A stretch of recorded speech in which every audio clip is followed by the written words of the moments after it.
Hello students, I am Kritika Pathak from Access Institute and today we are going to discuss another topic of the chapter breathing and exchange of gases.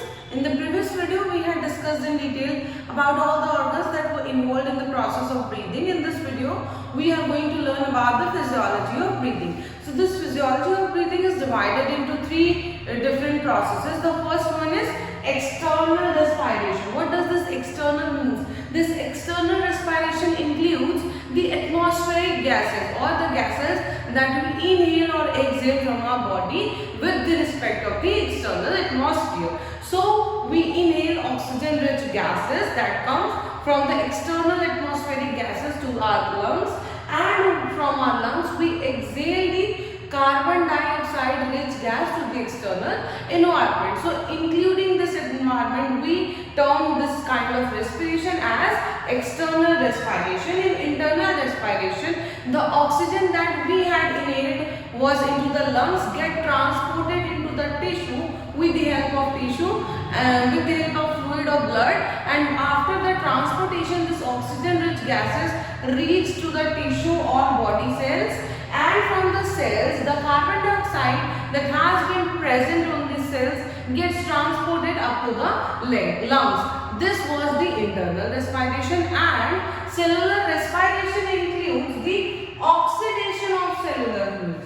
We had discussed in detail about the respiration that has been taken inside the cytoplasm and mitochondria in the chapter respiration in plants. So talking about the cellular respiration, it is the same respiration that we had studied in that chapter.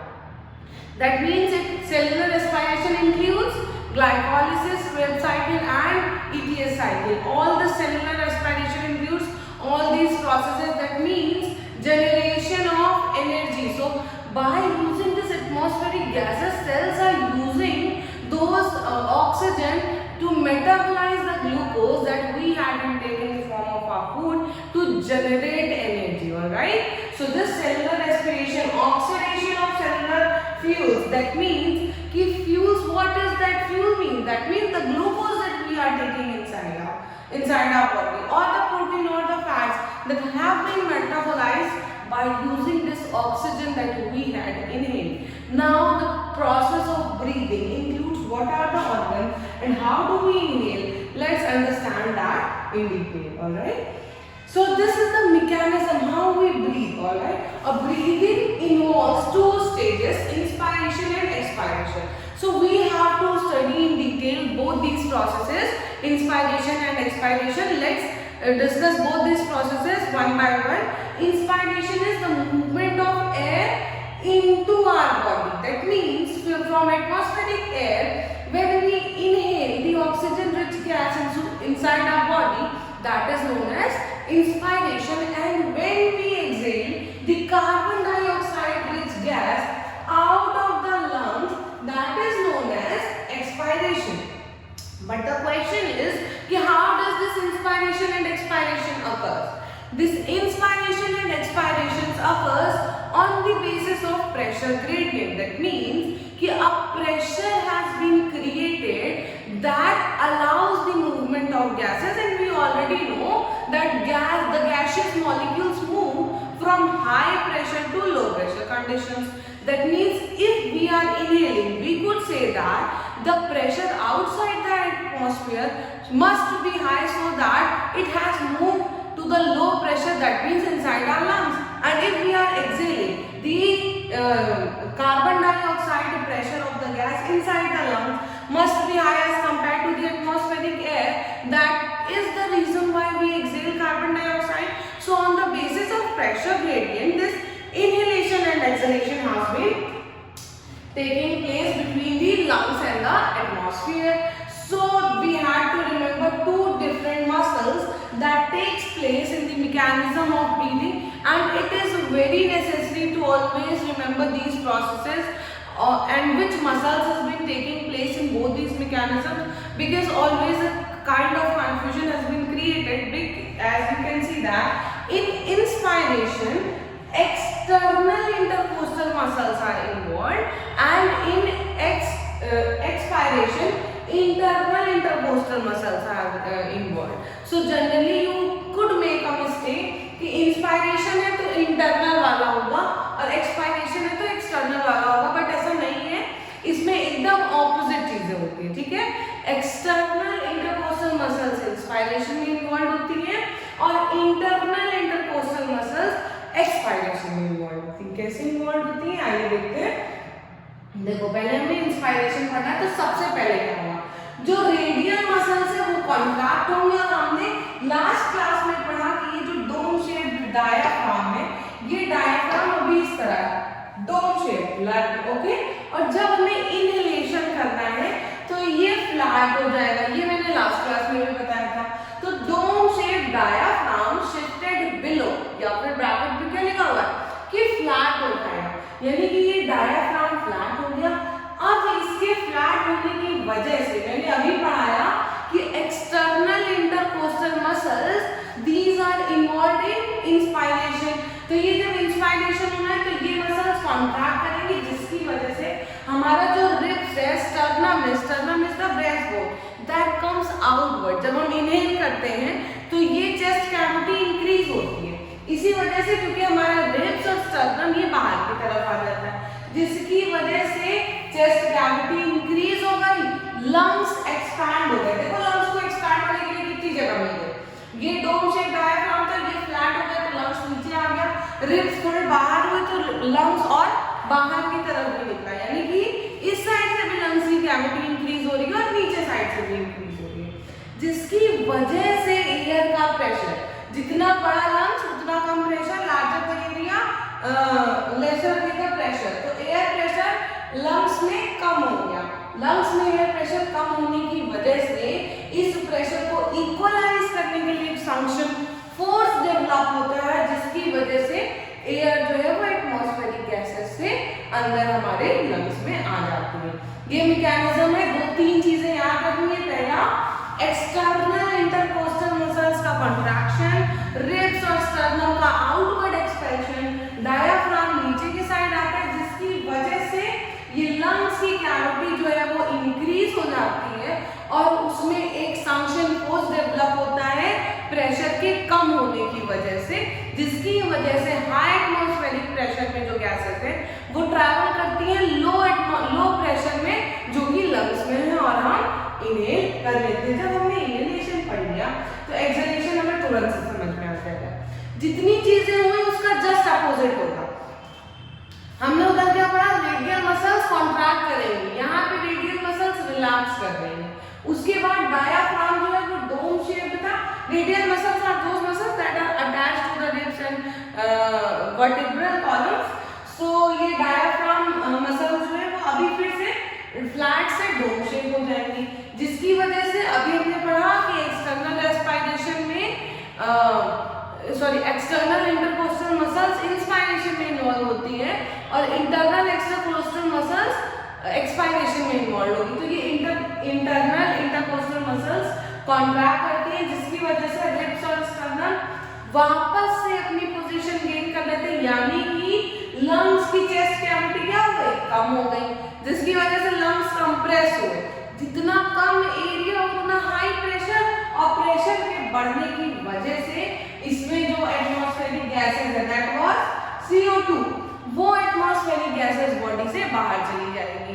इसी process को हम लोग बोल रहे हैं expiration, और ये हमने मैकेनिज्म ऑफ इनहेलेशन और एक्सहेलेशन दोनों चीजें समझ ली। आइए समझते हैं इसमें डिफरेंस क्या क्या था। डायाफ्राम इंस्पायरेशन में कॉन्ट्रैक्ट करके फ्लैट हो जा रहा था और इसमें फिर से वापस से रिलैक्स करके डोम शेप्ड हो जा रहा था।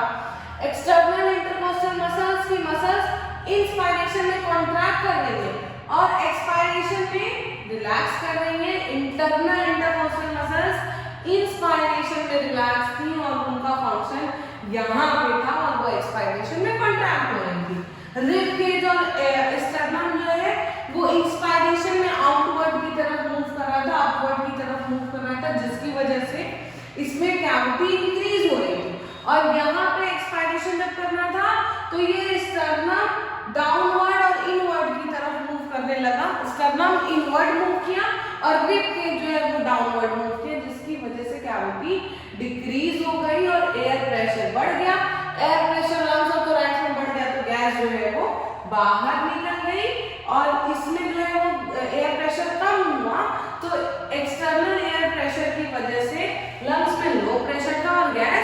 अंदर आ रहा है। यही दोनों डिफरेंसेस है कि ये एयर का मूवमेंट जो है वो लो प्रेशर होने की वजह से gas from high atmospheric pressure to low pressure at the lungs वो अंदर आ जाती है गैसेस, और एक्सपायरेशन में गैसेस बाहर की तरफ आ जाएंगी, ठीक है, लंग्स से वापस बाहर चले जाएंगे। तो ये जो ब्रीदिंग का रेट है वो मेजर करने के लिए हमें इंस्ट्रूमेंट यूज करते हैं जिसका नाम है स्पायरोमीटर, और ये मेजर करते हैं हमारे पल्मोनरी फंक्शंस को, यानी वो functions that are responsible for the breathing calculations, यानी हमने कितने रेट में ब्रीदिंग की, ये सारी चीजें ये स्पायरोमीटर से मेजर होती है। It measures the volume of air involve in breathing. हम जो ब्रीदिंग कर रहे हैं उसमें कितना वॉल्यूम ऑफ गैसेस इन्वॉल्व है, उस चीज को हम लोग इस स्पायरोमीटर से मेजर करते हैं। और जनरली एक human healthy adult human being 12 से 16 टाइम्स पर मिनट में उसका ब्रीदिंग रेट होता है। अब हमें ये जो वॉल्यूम ऑफ गैसेस जो स्पायरोमीटर मेजर कर रहा है उसको डिटेल में पढ़ना है, ठीक है। तो पहली चीज जो हम नॉर्मली वॉल्यूम इनहेल या एक्सहेल कर रहे हैं उसको हम बोलते हैं टाइडल वॉल्यूम, एंड लिखा हुआ है वॉल्यूम ऑफ एयर इंस्पायर्ड और expired during a normal respiration is approximately 500 ml। यानी कि एक बार में जब आप नॉर्मली सांस लोगे तो आप कम से कम 500 ml गैस को इनहेल कर रहे हो या एक्सहेल कर रहे हो। तो एक हेल्दी ह्यूमन बीइंग, मैंने क्या बोला था 12 से 16 टाइम्स जो है वो एक मिनट में सांस लेना, तो आप इसको 12 से मल्टीप्लाई कर दोगे तो 6000 टू 8000 मिलीलीटर्स आपको आंसर मिल जाएगा कि एक मिनट में आप अगर 12 से मल्टीप्लाई करोगे तो 6000 अप्रॉक्सीमेटली, और वैसे 80,000 अगर 16 से मल्टीप्लाई करोगे तो इतना मिलीलीटर ऑफ गैसेस आप नॉर्मली एक मिनट में इनहेल या एक्सहेल कर रहे हो बिना किसी फोर्स को लगाए। That is a normal volume that we inhale और एक्सहेल। तो बात करते हैं इंस्पायरेटरी रिजर्व वॉल्यूम क्या है। ये वो वॉल्यूम है जब हम फोर्सफुली इंस्पायरेशन करें, यानी कि बहुत दम लगा के जब हमने सांस अंदर ले ली तो उसके बाद हमारी बॉडी में कितना वॉल्यूम ऑफ एयर अंदर आ सकता है, that is approximately 2500 millilitres to 3000 millilitres. तो जब हम दम लगा के सांस अंदर ले सकते हैं तो बाहर भी तो छोड़ सकते हैं। तो बाहर जो हम फोर्सफुली एक्सपायरेशन कर रहे हैं that includes approximately 1100 milliliters of gases, that is known as expiratory reserve volume. What does this residual volume mean? Even after a forceful expiration or inspiration, जब तुम बहुत जोर से सांस अंदर लो या ना लो, जब तुम सांस ही नहीं ले रहे हो तब भी लंग्स में कुछ वॉल्यूम ऑफ गैसेस हमेशा प्रेजेंट रहती है, और वो वॉल्यूम ऑफ गैसेस को हम बोलते हैं residual volume of gases, and the volume of residual volume of gases is approximately 1100 to 1200 milliliters। इन्हीं सारी कैपेसिटीज को अगर हम प्लस कर दें तो हमें टोटल लंग कैपेसिटी मिलती है। अब बात करते हैं कि टोटल लंग कैपेसिटी मिल कैसे रही। पहली बात तो हम इनहेलेशन की कैपेसिटी जोड़ेंगे, जब हमने जो नॉर्मल एक्सपायरेशन था वो लिया और यानी कि टाइडल वॉल्यूम, और जो हम फोर्सफुली इनहेलेशन कर सकते थे हमने वो लिया, यानी कि टाइडल वॉल्यूम था 500 और इसको हम लोग 3500 ले सकते थे या 3000 मिलीलीटर्स भी ले सकते थे, ठीक है। ये दोनों चीजें ही थी डिपेंडिंग अपॉन द पर्सन कि इसकी कितनी कैपेसिटी होती है। तो ये 3000 से 3500 तक वैरी कर रहा था। इसको हम लोग बोल रहे हैं इंस्पायरेटरी कैपेसिटी। एक्सपायरेटरी कैपेसिटी में टाइडल वॉल्यूम था और एक्सपायरेटरी रिजर्व वॉल्यूम था, दैट वाज 1000 मिलीलीटर्स और 1100 मिलीलीटर्स। फंक्शनल रेसिडुअल कैपेसिटी क्या थी, जितना हमने फोर्सफुल एक्सपायरेशन, एक नॉर्मल एक्सपायरेशन के बाद जितना अभी भी एयर लंग्स में रह गई है, यानी कि जो हम फोर्सफुली निकाल सकते हैं वो, और रेसिडुअल वॉल्यूम इतनी रह गई है, इसको हम लोग बोल रहे हैं फंक्शनल रेसिडुअल कैपेसिटी।